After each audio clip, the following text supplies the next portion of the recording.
बिस्मिल्लाहिर्रहमानिर्रहीम अस्सलामु अलैकुम। Today is a lecture about computer example codes.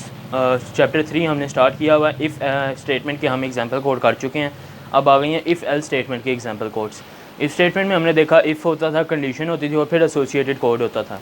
If else में हमने देखा जो उसका लॉन्ग पढ़ चुके हैं अभी, उसमें हमने देखा कि इफ़ होगा, कंडीशन होगी, एसोसिएटेड कोड होगा, उसके बाद एल्स आ जाएगी। एल स्टेटमेंट में एक अलग से प्रिंट एफ का फंक्शन होगा जो कि हमें तब हमारे काम में आएगा जब हमारी जो भी वैल्यू या फिर हमने जो कंडीशन दी होगी वो ट्रू के बजाय फ़ॉल्स हो जाएगी। अगर तो ट्रू होगी तो कंडीशन चलेगी, लेकिन अगर फ़ॉल्स हो जाती है वो वैल्यू, तब हमारे पास एल स्टेटमेंट चलेगी। अब इसका सिंटेक्स क्या है, सबसे पहले तो सिंटेक्स देख लें। इफ़ एल स्टेटमेंट की बात कर रहे हैं। इफ़ एल्स सबसे पहले आ जाता है इफ़, देन कंडीशन,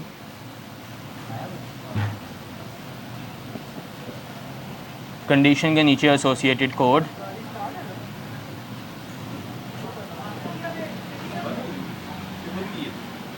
देन एक एल्स स्टेटमेंट हमें देखने के लिए मिल जाती है। एल्स के बाद एक और एसोसिएटेड कोड।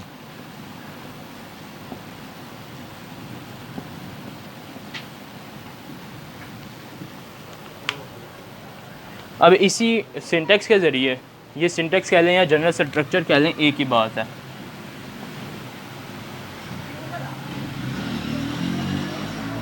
अब इस सिंटेक्स के ज़रिए हमने अपने प्रोग्राम को समझना है। ये एग्जांपल कोड 3.4 है, ये सिर्फ समझाने के लिए बताया गया है। इससे पहले भी एक प्रोग्राम हम कर चुके हैं इफ़ स्टेटमेंट, इफ़ एल्स की। अब इसमें इनपुट हमें कोई दी नहीं हुई, सेम एज इट इज़ जैसे पहला था कि हमने इसमें एक वैल्यू इंटीजर में दे दी गई है। अब हमने उसका रिमाइंडर निकालना। रिमाइंडर किस तरह निकलेगा? मॉडुलस, एक वैल्यू असाइन है, 15 की वैल्यू असाइन है किसमें? ए में। अब ए का मॉडुलस अगर 2 पे डिविजिबल है, 2 पे डिवाइड होगा और फिर इक्वल टू जो आंसर रिमाइंडर में आएगा वो 0 होगा, तब हम इस इफ़ वाली कंडीशन ये हमारी हो जाएगी ट्रू। अब यहाँ पे एक और चीज़ है, ये एक ब्लॉक बनाया गया यहाँ पे, ये दो ब्रैकेट्स लगा के इन दो प्रिंट एफ के फंक्शन को एक ब्लॉक के ज़रिए, इफ़ ये आ गया इफ़ हमारा, ये आ गई हमारी कंडीशन इस सिंटेक्स के ज़रिए, इस सिंटेक्स को देखते हुए, एंड देन ये आ गया सारा एसोसिएटेड कोड। अब इस एसोसिएटेड कोड के जब हम ब्रैकेट्स में बंद कर देते हैं ना, तो इसका मतलब हो जाता है कि ये एक ब्लॉक बन गया। ये हम अपनी बुक में पढ़ चुके हैं। अब इस प्रिंट एफ में क्या शो करना है? Variable a contains an even value. अगर तो 15 जो है वो 2 पे डिविजिबल है, क्या 15 वाकई 2 पे डिविजिबल है और रिमाइंडर 0 दे रहा है? ये देख लें, 2 7 आ जाता है हमारे पास 14, लेकिन रिमाइंडर में आ जाता है 1। अब रिमाइंडर में हमें क्या चाहिए था? 0। अगर तो वो 0 के इक्वल होगा तब ये वाला फंक्शन चलेगा और ये हमारी वैल्यू ट्रू होगी। Variable a contains an even value, बिल्कुल भी नहीं। You are doing a great job, ये तब शो होना था अगर ये 2 पे डिविजिबल होता और इवन वैल्यू यहाँ पर हमारे पास होती, ए 15 की जगह 14 होती, तो फिर ये प्रिंट एफ वाला फंक्शन ये वाला चलता। लेकिन अब क्योंकि ये नहीं है, समझ लो ये ट्रू थी और ये फॉल्स वाली वैल्यू है। जब हमारा प्रोग्राम फॉल्स होगा तब हमारी एल्स वाली स्टेटमेंट चलेगी। अब एल्स वाली स्टेटमेंट चलेगी क्योंकि जो हमने कंडीशन देखी, इफ़ वाली कंडीशन देखी, वो पूरी नहीं उतरी हमारे प्रोग्राम पे, तो अब ये एल्स वाला स्टेटमेंट चलेगा। एल्स के साथ एक एसोसिएटेड कोड देखने के लिए मिला, यही वो एसोसिएटेड कोड है प्रिंट एफ में। Variable a contains an odd value.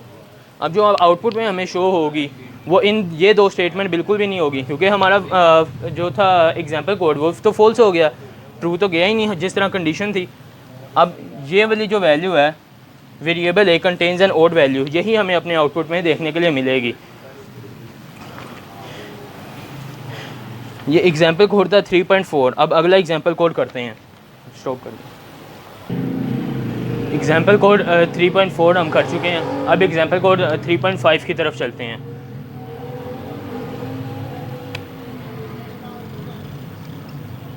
Example code 3.5 में हमें क्या स्टेटमेंट दी गई है? सबसे पहले तो आपने स्टेटमेंट बहुत अच्छी तरह से पढ़नी है और फिर ही आपको समझ लगेगी कि आपने प्रोग्राम में करना क्या है। The following program takes a character as input.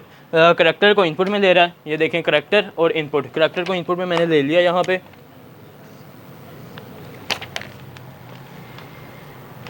And displace digit. और क्या कर रहा है? डिस्प्ले कर रहा है डिजिट को। If the character entered by user is a digit between 0 to 9। Condition हमें मिल गई यहाँ पे 0 to 9 डिजिट बिटवीन। जब हमारे पास डिजिट जो होगा हमारा 0 to 9 के दरमियान में होगा, तब ये हमारी कंडीशन ट्रू होगी और हम क्या शो करेंगे स्क्रीन पे? Digit. Otherwise display not digit. और क्योंकि ये इफ़ एल्स स्टेटमेंट चल रही है, इफ़ एल्स स्टेटमेंट में सबसे पहली चीज़ जो आपने देखनी है वो यही है कि एक आ गई इफ़ की कंडीशन, देन एसोसिएटेड कोड, फिर एल्स और एसोसिएटेड कोड।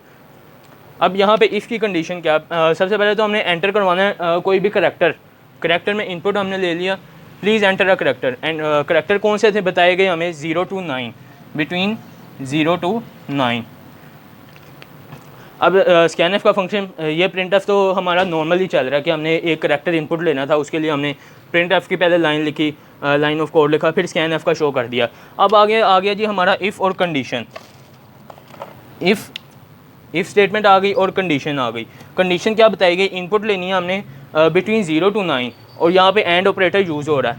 एंड ऑपरेटर में क्या रूल आपने पढ़ा है आज तक कि अगर तो आपने फर्स्ट लेफ़्ट हैंड साइड वाली आपने वैल्यू देखनी है, अगर तो वो ट्रू होगी तो फिर ही आपका पूरा कोड ट्रू होगा, वरना अगर वो आपकी फॉल्स जा रही है तो फिर आप नेक्स्ट लाइन अपनी या फिर राइट वाली साइड जो है वो ना भी देखें तो आपका करैक्टर फिर भी आपकी जो इनपुट वाली जहाँ पे एंड ऑपरेटर यूज़ हो रहा है वो फॉर्म गलत ही जाएगी, क्योंकि इसमें दोनों ऑपरेटर जो है दोनों साइड हमारे पास ट्रू होनी चाहिए, वरना एंड ऑपरेटर जो है वो फॉल्स ही रहेगा जब तक एक वैल्यू भी अगर इसकी फॉल्स होगी।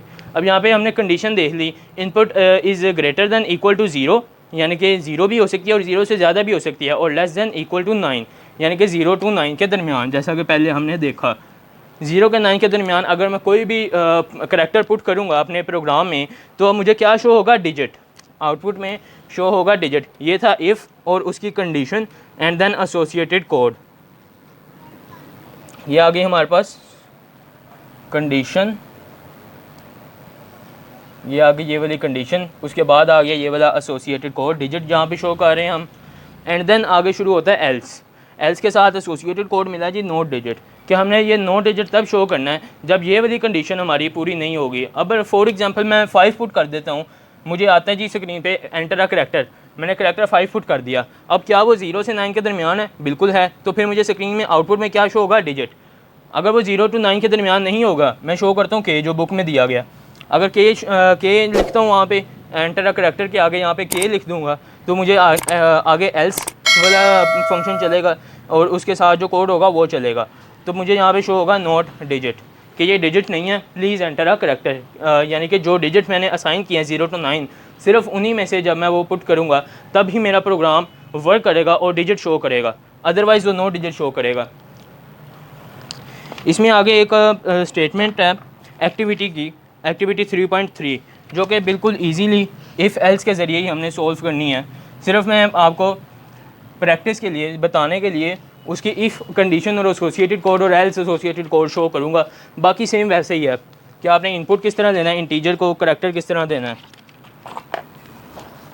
अब इसकी स्टेटमेंट क्या है, write a program that takes the value of body temperature, temperature हमने इनपुट में लेना है, of a person as an input, integer में आ जाएगा सबसे पहले टेम्परेचर,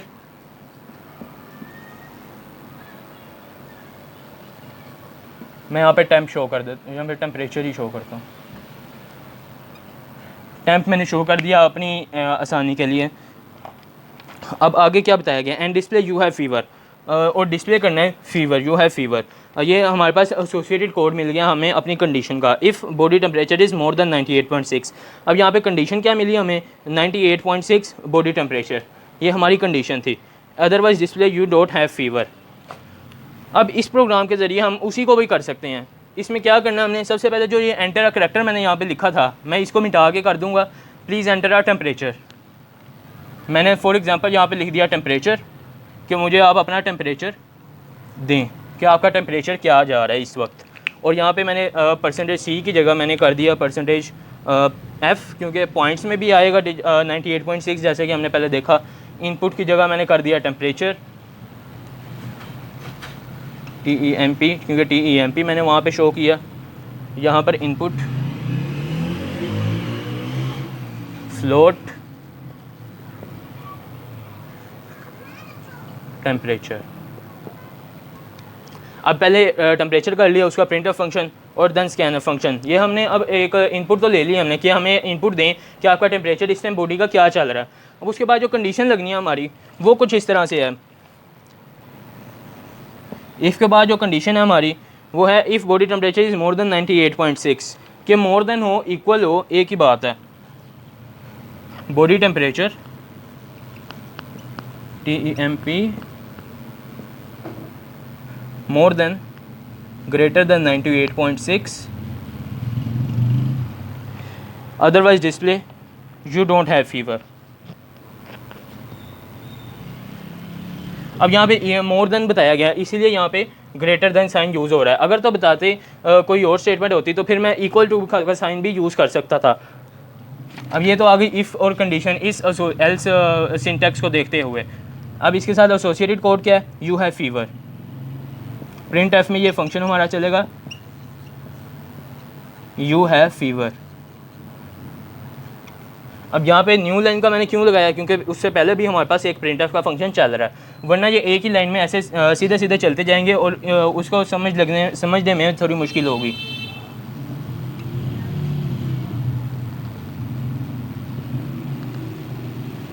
ये तो हो गया इफ़ कंडीशन एसोसिएटेड कोड। अब एल्स एसोसिएटेड कोड में हमारे पास क्या है, एल्स में एसोसिएटेड कोड जो मिल रहा है उसमें हमने शो करना है यू डोंट हैव फीवर। अगर तो हम इनपुट करेंगे अपनी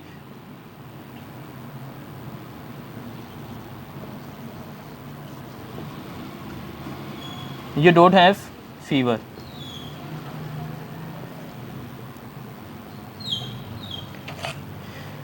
अब इस प्रोग्राम को देखें और इसे देखें, इसमें सिर्फ कंडीशन में फ़र्क है, उसकी प्रिंट एफ वाले फंक्शन में थोड़ा सा फ़र्क है, बाकी सारा सेम है।